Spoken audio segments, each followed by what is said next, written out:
How to fix NotebookLM audio overview not generating.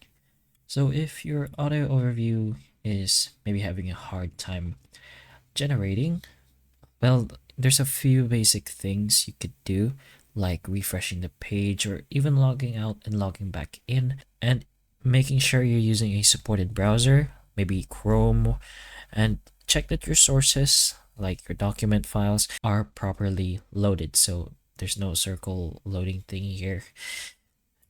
With that, since audio overview won't generate without enough content to summarize, and you have that all in mind, there's a few things you can put in mind still.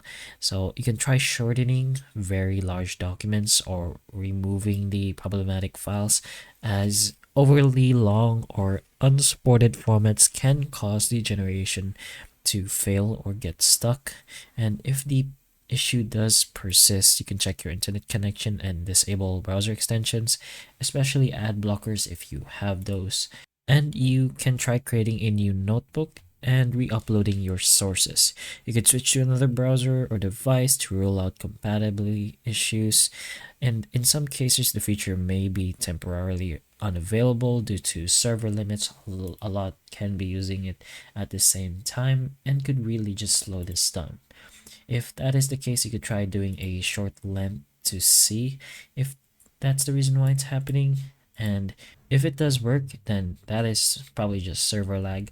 You can do the long one again, but it is going to take quite some time. So those are a few things you can do though, or put in mind if your NotebookLM audio overview isn't working. So hopefully the information of this video can help you, and if it can, please like and subscribe for more videos like this, and that's all.